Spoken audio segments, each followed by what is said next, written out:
On a scenic train ride to Yanjing, things aren't as peaceful as they look. A creep in red shades is secretly making a move on a sleeping girl. Our boy sits nearby, grumbling about his new job as a bodyguard, which he basically calls being a male nanny who takes bullets. He didn't expect trouble so soon. As the guy gets bolder and tries to touch the girl's leg, our boy decides he's seen enough. With a cold look, he prepares to shut this down. A second before the creep succeeds, our boy strikes, gripping his hand like a vice. The sudden, overwhelming pressure has the guy screaming in pain.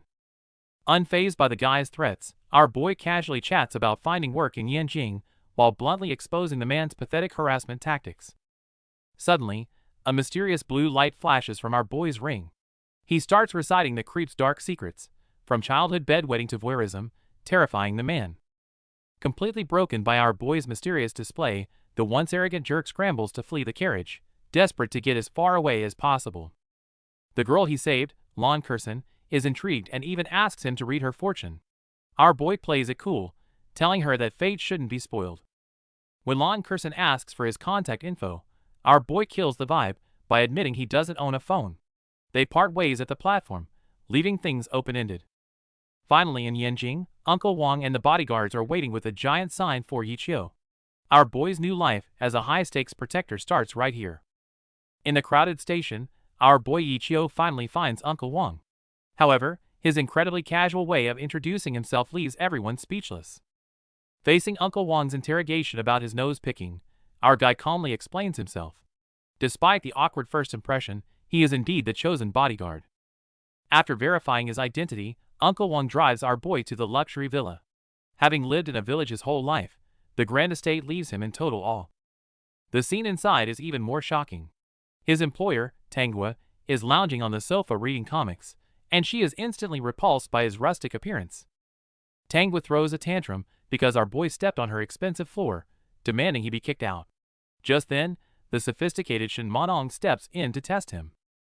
Under Shin Monong's intense interrogation, our boy shows zero shyness.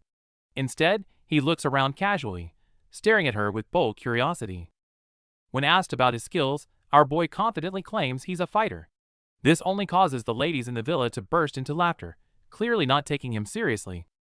While Tanghua and Bauer are busy chatting, our boy Yichio is casually munching on a candied haw. Even when Sister Mo Nong scolds him for being childish, he just explains that it's his essential snack for saving money on the train. Sister Mo Nong isn't buying his excuses and demands to see some real skills. Suddenly, our guy closes the distance with a serious look, pinning her down and leaving the high-cold beauty completely flustered. Just then, our boy pulls a hidden bug right out of Mo Nong's hair clip. This display of professional skill leaves everyone stunned, as he casually claims that spotting such things is just part of his expertise. Still unconvinced, Tanghua challenges him to a fight with Uncle Wang. But before the veteran can even start his moves, our boy follows his efficiency-first rule and takes him down in a flash, leaving the old man grounded. Facing the shocked crowd, our guy states his creed: on the job, there are only enemies, no old or young. This hardcore logic leaves Tanghua speechless, unable to argue with his cold efficiency. Furiously, Tanghua calls her dad to get our boy fired.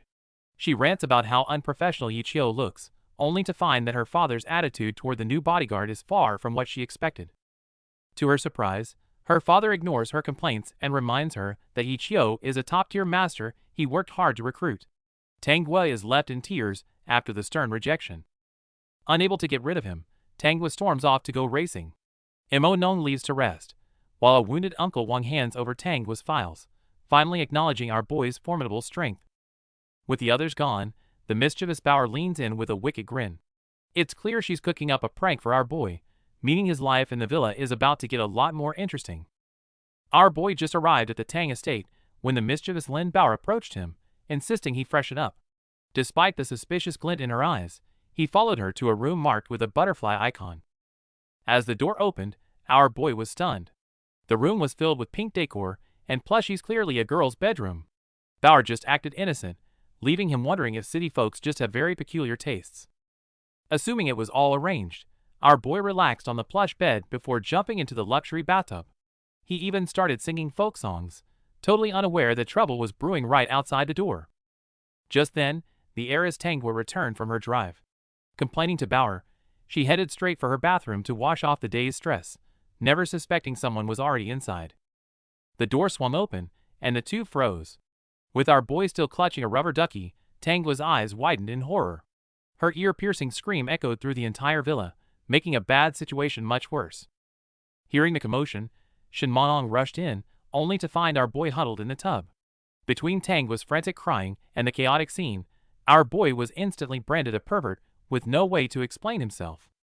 Dragged out for questioning, our boy felt utterly wronged. He tried to blame Bauer, but his explanation sounded like a poor excuse to the angry group. Surrounded by glares, he could only sweat under the pressure. To make matters worse, Bauer kept teasing, sending Tangua into a total meltdown. Feeling violated, she stormed off to race at Langshan. Realizing the danger, Shin Monong decided to take our boy along to bring her back. Outraged that her room was defiled, Tangua loses it. She snaps at our boy, declaring it's either him or her, and storms out in a fury. Tangua speeds toward Wolf Mountain, only to be intercepted by some shady street racers who start taunting her with ill intentions. Never one to back down, Tangua accepts the challenge with a cold glare, and the high-speed pursuit kicks off on the open highway. As Shin Monong ponders their living situation, a text message leaves her pale. Knowing how dangerous Wolf Mountain is, she realizes Tangua is in trouble. Time is of the essence as she drags our boy to the garage. To her shock, despite his strength, he can't drive, forcing her to take the wheel. As the Mercedes tears through the sunset, our boy remains unfazed, casually admiring the city skylines and even asking for more drifts. While Monong is frantic, our boy suddenly insists on a bathroom break. His parting request for her not to peek nearly pushes her over the edge. Before our boy could even finish getting dressed, he was dragged into a chaotic situation. The surprise hug with Tangua definitely made for an awkward reunion. As the flare gun lights up the Wolf Mountain sky, the engines roar to life. Meanwhile, that scarred leader watches Tangua with a sinister, predatory gaze. The villains insist on the co-pilot rule, clearly looking for trouble. Despite her visible annoyance, Tangua has to play along in this lawless territory. Shin Mingnong is frantic, urging Tangua to leave. However, the bald leader refuses to budge, insisting on pushing a beauty into the passenger seat for the race. While Mission is fuming at the lawlessness, our boy remains perfectly calm. He's even got the mind to admire the scenery, much to everyone's surprise. After some back and forth, our boy ends up in the co-pilot seat. He seems to be adjusting to this wild city life much faster than anyone expected. The starter drops her jacket, signaling the beginning of the race. But our boy is too busy admiring the view, driving Tangua absolutely crazy. With the opponent already miles ahead, Tangua curses our boy's lack of focus before slamming the pedal down. The real high-speed chase starts now. On the intense tracks of Wolf Mountain, the chase is heating up. Amidst the chaos, our boy finds himself in a surprisingly close moment with Tangua, catching the feisty heiress off guard. Meanwhile, the bald driver behind him is grinning, convinced he has the upper hand. He's even multitasking on a call, completely dismissing the red sports car ahead as an easy target. The roar of engines echoes through the midnight valley as the silver car closes in. While Lon Curson and Tangua are paralyzed with fear, the bald villain grins, sensing an imminent victory. Tangua keeps demanding advanced maneuvers to shake her tail. Though her constant backseat driving is a bit much, our boy realizes they can't afford to keep playing defense forever. Just as Tangua complains about his lack of fighting spirit, our boy spots a water bottle. With a subtle smirk and a plan in mind, he grabs the bottle and leans out into the rushing wind. With a shout, our boy hurls the bottle with perfect precision at the villain. This unexpected move catches the bald driver completely off guard, turning his arrogant grin into a mask of confusion. The distraction leads to a catastrophic crash. The villain's car loses control at high speed, screeching across the road before flipping over and erupting in a thick cloud of smoke. Staring at the wreckage, Tangua worries they might have killed someone, but our boy jokingly suggests just hiding back in his village. His nonchalant attitude infuriates her, sparking a heated argument. But the villain is tougher than he looks. He kicks open the door and emerges brandishing a gun. The sight of the weapon changes the game instantly, turning a car race into a deadly standoff.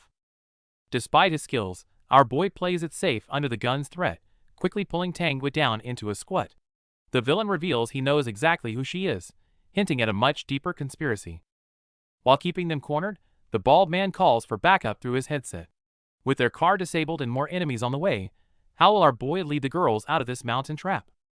In a moment of crisis, our boy and the young lady are surrounded, and the enemies clearly have no intention of letting them off easy. The bald kidnapper leader is roaring into his comms, furious that his plan has been derailed, even threatening to skin his subordinates alive. Just as the thugs think backup has arrived and victory is theirs, Tangwa calmly points behind the bald man. Our boy, who was right there a second ago, has vanished. Before the villain can react, our boy appears behind him like a ghost, landing a heavy punch right on that ugly face. This teleporting counterattack leaves him completely dazed. Checkmate. Our boy seizes the weapon and coldly presses the barrel against the bald man's temple. The once arrogant kidnapper now has no choice but to raise his hands in a cold sweat. After neutralizing the threat, our boy stops Tangwa from dealing an extra blow. He realizes the real danger is still coming. A swarm of pursuers is closing in at full speed. With enemies blocking the front and chasing from behind, Tangwa is panicked by the dead end. Our boy remains unnervingly calm, telling her to focus on driving and not to look at him no matter what. The interceptors at the intersection are ready, but they watch in disbelief as the red sports car speeds toward them like an arrow instead of slowing down. They've clearly underestimated our boy's nerve. Just before impact, our boy incredibly climbs onto the car roof. Braving the gale, he raises his gun and orders Tangwa to slam the brakes in 3 seconds. This insane maneuver leaves the assassin stunned. Faced with this desperate gamble, even the hardened thugs cry out that he's crazy. Tangwa closes her eyes and screams as the battle for a breakthrough reaches its climax in a split second. The chase on Wolf Mountain reaches its climax as our boy's convertible is sent spinning through the air, flinging him out of the wreckage. Yet, even while midair, he manages a nonchalant greeting, followed immediately by a brutal punch that lands squarely on the leader Baldhead's face. After a dizzying flurry of close-quarters combat that even disarms the enemy, the once threatening villains are quickly and decisively neutralized single-handedly by our boy. Watching him take down all the enemies in an instant, Tangwa is stunned and impressed, but in a moment of exhilaration, ends up planting a kiss on his cheek. Coming to her senses, Tangwa blushes furiously, covering her face with her hands and frantically asking why on earth he didn't dodge it. Her sudden mood swing from praise to accusation leaves our boy at a loss. He can only silently sigh in exasperation. The immediate assassins are dealt with, but our boy notices there are still pursuers behind them. However, he soon recognizes the flashing lights as belonging to police cars.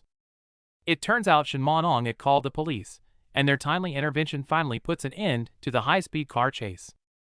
Both Shinmonong and Tangwa's father, Tangbai, have arrived on the scene.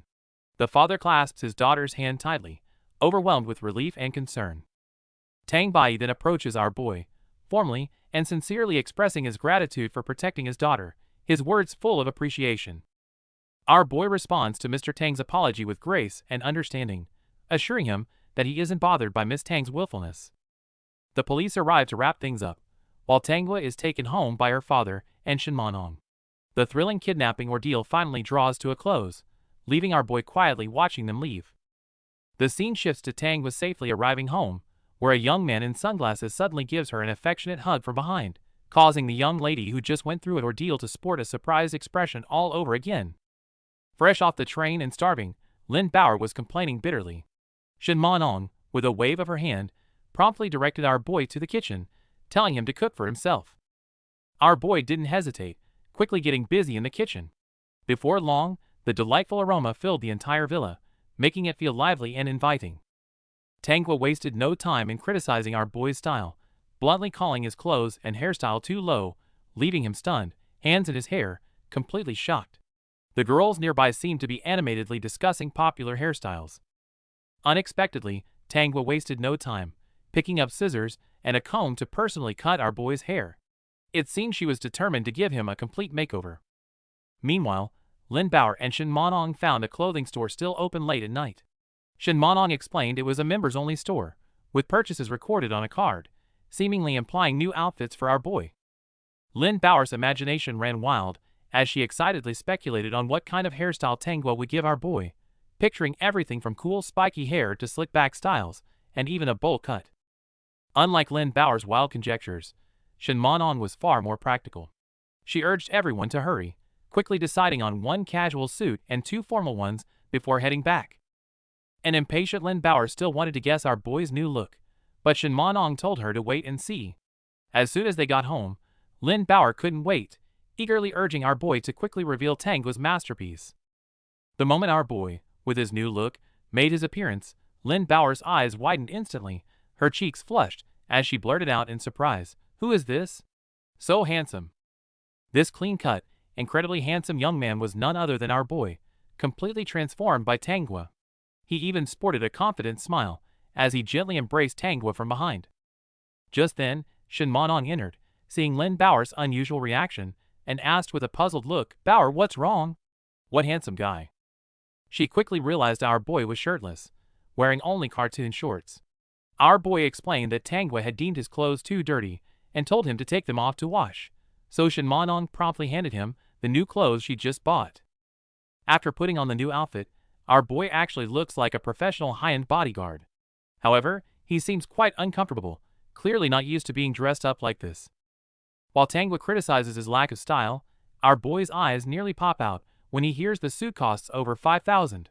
He's so shocked that he looks ready to treat the clothes like sacred relics. Tangua is speechless at his reaction. Seeing him try to take the clothes off to save them for the new year, she rushes over to stop him, and the two start scuffling. In the chaos, our boy slips and lunges forward with his jacket covering his head. Completely blinded, he ends up crashing straight into Shin Manong by mistake. Things take a disastrous turn as a furious Tangua calls him a beast and delivers a massive blow. Before our boy can even explain, he's knocked out cold, literally foaming at the mouth. The next morning, our boy wakes up with a splitting headache. He tries to piece together what happened last night, but all he remembers are his hands grabbing onto something before everything went black. Stepping out of his room, he finds the girls practicing yoga. Before he can say a word, they mock him for being a clueless bumpkin, and even Shin Manong treats him like a total creep. To discuss the bodyguard job with Boss Tang, our boy takes the initiative to speak to Shin Macho.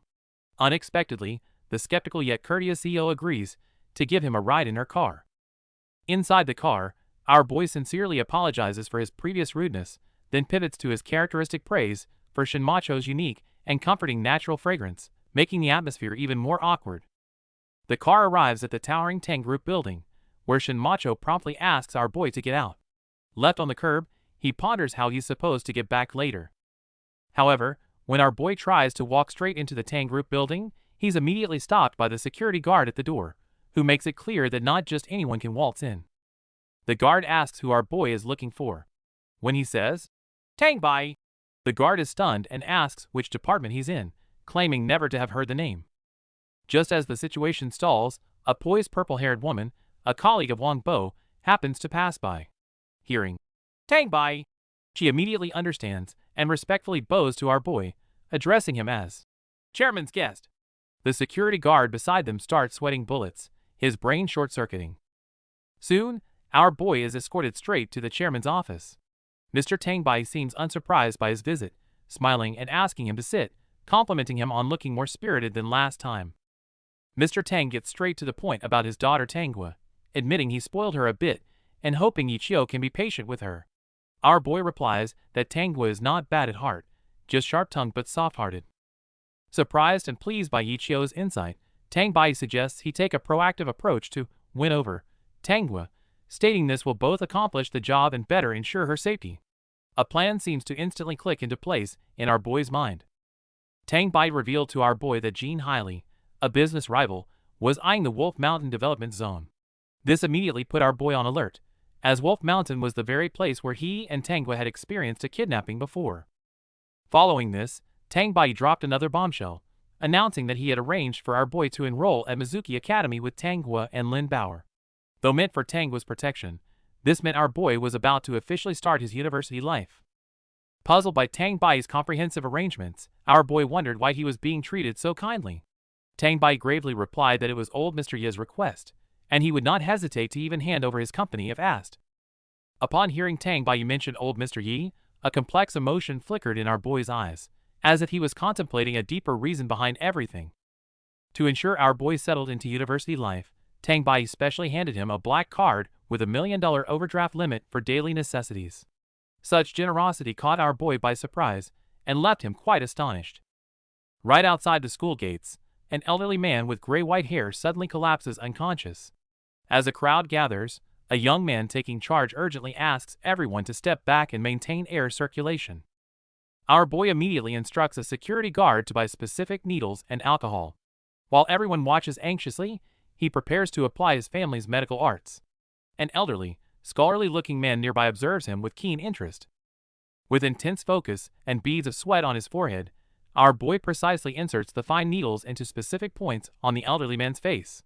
His skill level, far beyond his years, leaves the scholarly onlooker utterly astonished.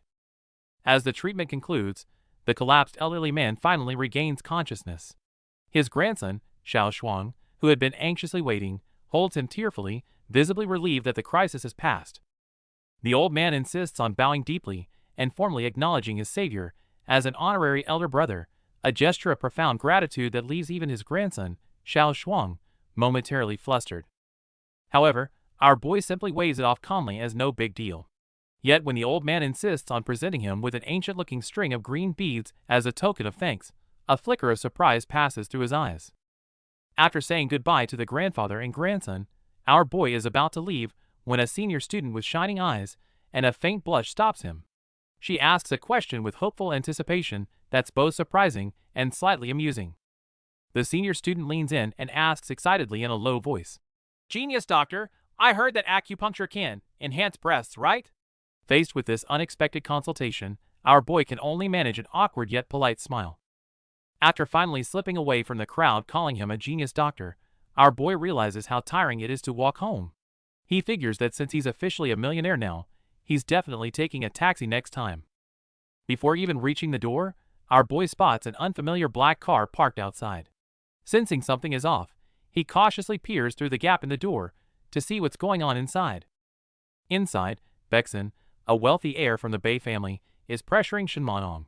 Between puffs of his cigarette, he arrogantly claims she's his girlfriend and insists she return with him for a family birthday gala. Eavesdropping from the hallway, Tanghua and Bauer are shocked. But Shinmonong isn't backing down. She remains icy and flatly denies ever agreeing to be Baeksun's girlfriend, despite his talk of family elders.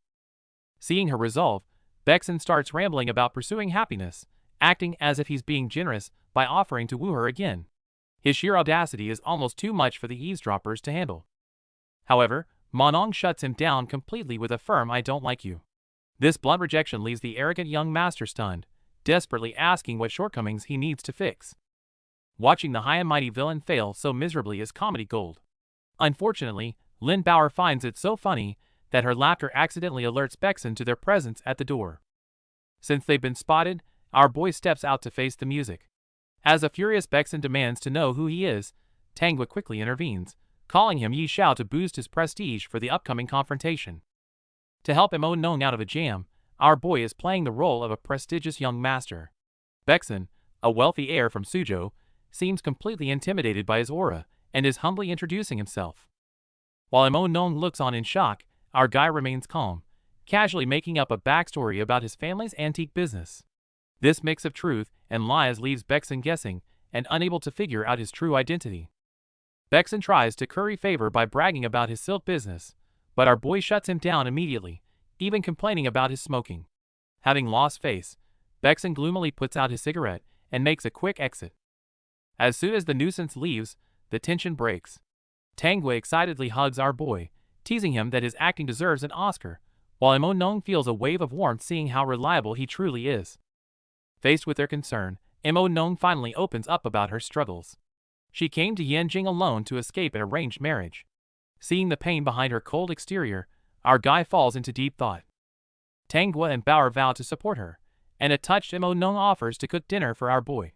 Hearing that this ice queen is heading to the kitchen, his reaction is more dramatic than a fight with villains. The next day, our boy gets to work on the potential threats. Sitting in a cafe across from Jinhai Real Estate, he sips a latte while observing Tang's business rival, silently calculating his next move. While our boy is focused on his target vehicle, an emergency strikes back at the villa. Tanghua is suddenly grabbed from behind by a mysterious man in sunglasses, a turn of events he couldn't have predicted. The scene opens on the neon, Splendor Years, nightclub sign. Our guy has arrived, alone and on the hunt, at the headquarters of his enemy Jean Hailey. At the entrance, the bodyguards quickly notice something is off. They report to their boss, Gene Hiley, about an unidentified kid who's followed them, making the atmosphere tense. But our boy has already slipped inside amidst the confusion, walking in boldly without needing any fancy VIP card, wondering what their next move will be. One of Gene Hiley's men immediately steps up to question him. Unfazed, our guy states straight up that he's there to discuss business with Gene Hiley.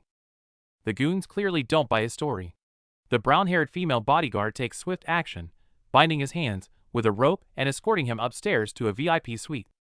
In Suite 306, Gene Hiley sits puffing on a cigar, his gaze cold and sharp as our boy is brought in.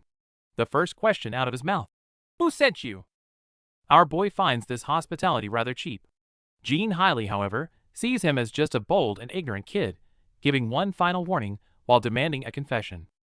With the answers not forthcoming, Gene Hiley loses his patience and signals his goon to use force. A hulking bald man steps forward and lands a punishing blow. The young man shows pain on his face as the bald goon grabs him by the throat, slamming him against the wall. The surrounding henchmen watch, assuming they've got full control. But just as everyone, including the bald enforcer himself, thinks he's got this wrapped up, a dangerous glint flashes in the eyes of the guy being choked. Meanwhile, the scene shifts to another location where a girl with twin tails finds herself in the middle of a sudden and unwanted situation. Back in the VIP suite, our boy, now free from his restraints, firmly seizes the upper hand. In a cold voice, he turns the tables and informs Gene Hiley and all his men that they are now the ones surrounded. Watching his strongest bodyguard get knocked out with one punch, one grim-faced henchman breaks out in a cold sweat. It looks like Gene Hiley's fortress is about to be cleared out single-handedly by this unexpected guest. Seeing our boy's overwhelming strength, the cigar-chomping boss loses his cool, barking orders at his henchmen to stop being useless and attack all at once. With a single strike, our boy sends a thug flying. He coldly remarks that this is his first time leaving his village, so they'd better not disappoint him too much. Realizing they're outmatched, the thugs try to pin him down from both sides. However, our boy's reflexes are superior, and he quickly counters, slamming them both to the floor. With his men failing, the boss desperately UPS the bounty by $500,000. Tempted by the cash, a much more dangerous-looking fighter steps forward to take on the challenge. Our boy instantly recognizes the man as a professional mercenary. Knowing he needs to wrap this up before reinforcements arrive, he decides to end the fight on his own terms. The two clash instantly. This opponent is built like a tank, with a head as hard as iron. After tanking a hit, our boy seizes the opening and locks the mercenary's movements. The impact leaves our boy's head throbbing, leading to a temporary stalemate. Meanwhile, things take a turn for the worse as Tangwa is cornered by a suspicious man from behind. Facing the so-called Golden Bell Iron Cloth technique, our boy isn't worried. Instead, he smirks, knowing that even the strongest armor has a fatal weakness waiting to be exploited. Enraged, the mercenary smashes a fist into the wall. Using the chaos as cover, our boy dives low and grabs the man's ankle to one spot where his defense is vulnerable. Our boy stomps hard on the guy's foot, crushing the leather shoe and sending him into a world of pure, unadulterated pain. With the bodyguards dealt with, our boy stands over the mess, coldly asking Gene Hiley what other tricks he's got up his sleeve. While the villain panics, our guy makes himself comfortable on the sofa, casually questioning if Gene was the mastermind behind the kidnapping.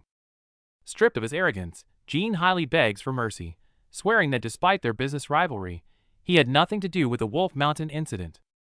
To test his honesty, our boy plays a little psychological game, describing the sensations of blood loss until Gene completely loses it in terror. Turns out this boss is a total coward. A tiny scratch makes him faint. Our boy uses his ring to verify that the man is indeed telling the truth. Once awake, a terrified Gene confesses to other dirty schemes, but his persistent denial regarding the kidnapping suggests the real culprit is still out there. Disgusted by the man's pathetic state, our boy gives him one final warning to watch his step before walking away into the night. Life returns to a bit of normalcy as Uncle Wang drops off an admission notice. Our boy is officially headed to Mizuki Academy to study archaeology. The girls have mixed reactions to his major, but Shin Monong encourages him, reminding our boy to keep protecting the others even while on campus. Our boy finally arrives at Shuemu University for freshman orientation. Students are lining up to register, but his mind seems to be on Miss Monong and her arrangements. The car drives into the campus, following the signs to the registration office. It seems this university life is destined to be anything but quiet. Meanwhile, Tanghua, in her signature shoes, also arrives at the university in high spirits. Being free from her family's confinement has put her in a great mood. It turns out Tanghua chose the computer science department, which surprises her friend, as most would opt for the popular finance department. Tanghua truly marches to the beat of her own drum. Over here, Tanghua starts ordering our boy around again, telling him to keep his distance so people don't mistakenly think he's her boyfriend. Our boy is quite used to her Tsundere antics by now. Just as our boy was dealing with Tanghua, he unexpectedly caught the eye of some fashion students. They enthusiastically welcomed him to the fashion circle, leaving our boy utterly bewildered and awkwardly explaining he wasn't in their department. Our boy just stepped into his dorm, and the aroma was overwhelming. His roommate Yahello was friendly enough, but the mess of trash and the smell of ancient socks were a lot to handle.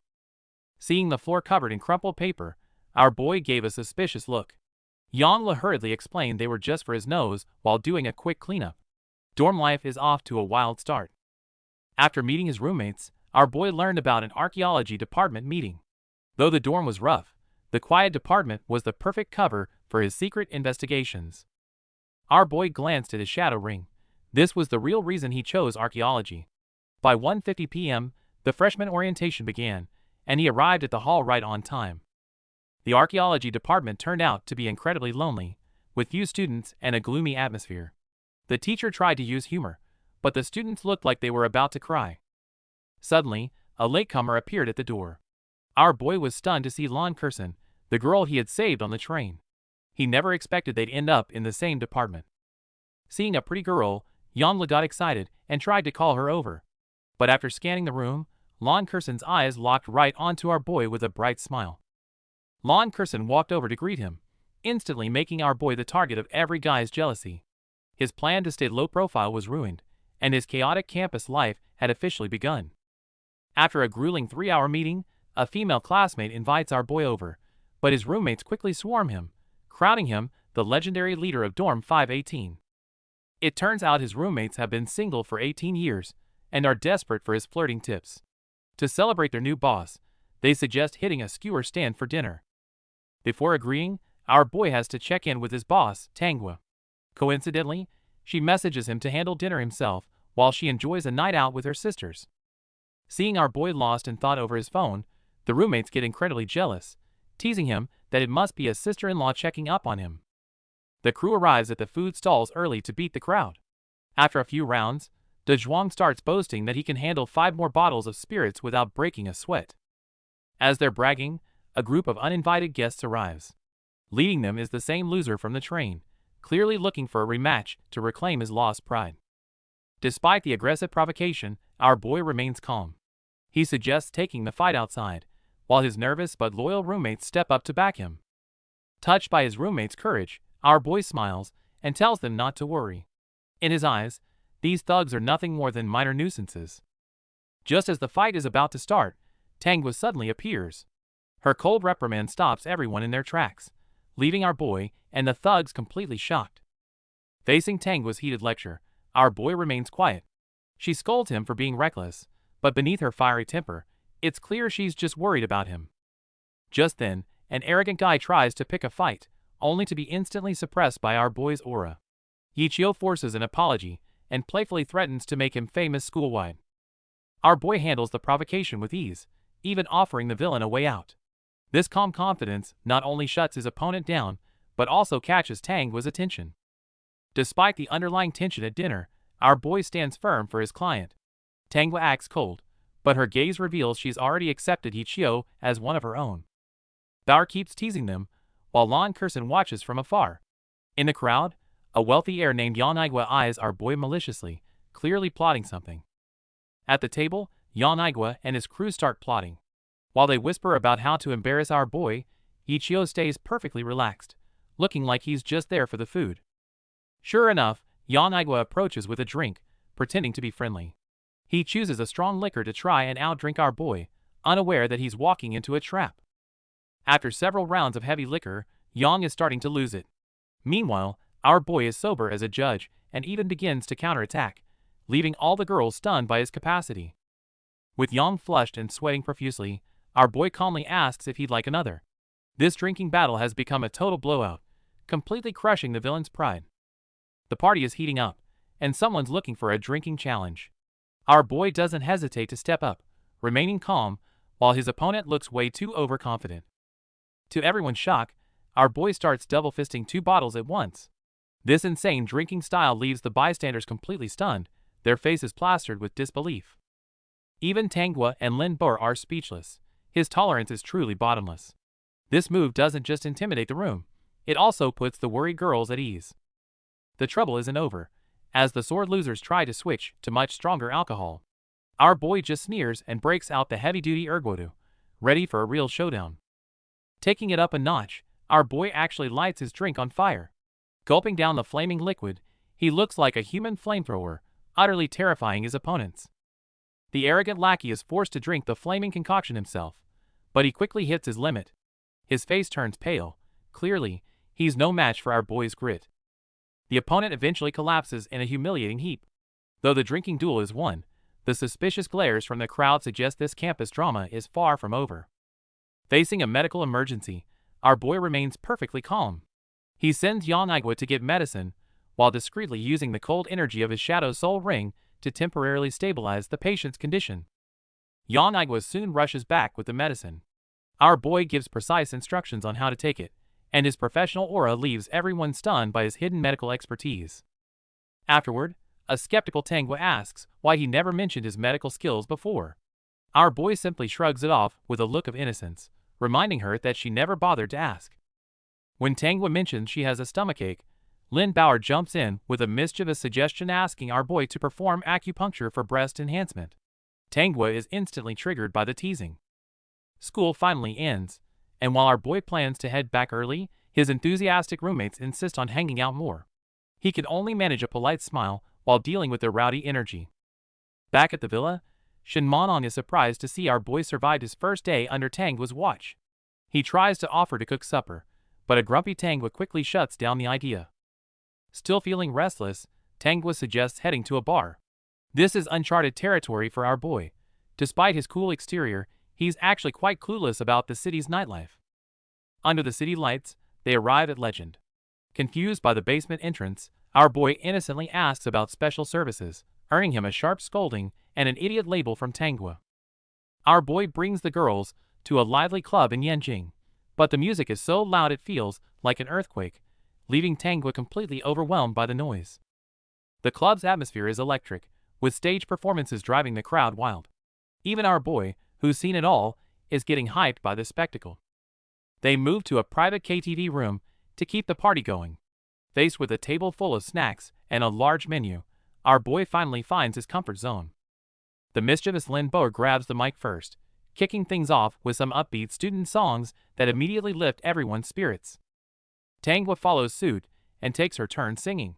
Meanwhile, our boy remains a dedicated foodie, focusing entirely on skewers and drinks without any intention of joining in. Noticing that our boy is only interested in eating, the girls insist he take the mic. Under their expectant glares, he awkwardly sets down his food. Nobody expected this. As soon as our boy opens his mouth, it's not singing anymore, it's a full-on sonic assault. He goes completely wild on stage. By the end of his performance, the 3 girls look like their souls have left their bodies. Tanghwa is utterly traumatized by the sheer power of his talent. As the club atmosphere heats up, Tanghwa drags her friends toward the dance floor, leaving Sister Mo Nong behind to relax.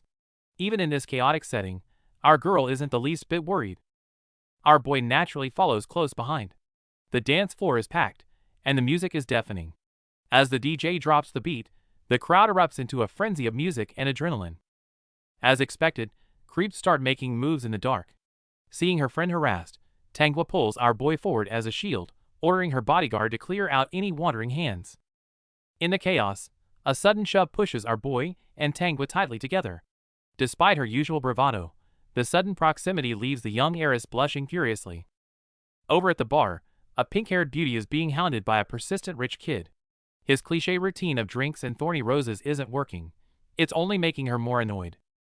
Seeing things turn aggressive, our boy steps in to save the day. He shuts down the arrogant creep and pulls the girl protectively into his arms, declaring himself her guardian. While the rescue was smooth, it clearly ticked off the local troublemakers. Judging by their murderous glares, this night at the club is about to get a whole lot more explosive. As the standoff continued, a gray-haired man in red sunglasses suddenly wrapped his arms around Tanghua from behind, catching her completely off guard. Everyone was stunned by the abrupt action. Lin Bauer and a dark-haired girl stared in disbelief, as the man claimed he was only acting to protect Sister Nong. Tanghua snapped back to reality and got furious, struggling as she yelled that this jerk dared impersonate her boyfriend. His casual reply of, "I'm not hugging you, why are you so upset?" only made her angrier. With the conflict escalating, the troublemaker in a suit also blocked our main guy, aggressively stating that his friend had attacked his men, and they weren't leaving that easily tonight. Without another word, Tanghua decisively used the same painful trick our protagonist once used on Uncle Wang against the gray-haired man. He immediately grimaced in pain, clutching his arm. The bar atmosphere instantly turned icy. Seeing this, the enemy leader drew a pistol, coldly aiming it at them. There was no turning back now, with Tanghua and the girl surrounded by thugs. Facing the gun, our guy didn't panic. Instead, he calmly pulled the terrified Tanghua close, casually remarking that escaping on his own would be no problem. Before the taunting could finish, the brawl erupted. A ferocious, brown-haired thug roared and hurled a beer bottle as the opening salvo. The bar instantly became a battleground. Our guy fought one against many, moving fluidly through the crowd, each strike precise and fast. A swift side kick cleanly took down the first thug to charge. Though outnumbered, his speed reigned supreme. A sharp straight punch and a precise, high kick followed in quick succession, flooring two more attackers. 3 down. He counted off casually, only to notice the enemy was prepared. Someone had already rushed to lock the bar's main door, cutting off their escape. With the door locked, several leaders blocked the way, murderous intent in their eyes. Facing a closed-door fight, our guy remained unfazed, raising a finger to his chin as if in thought.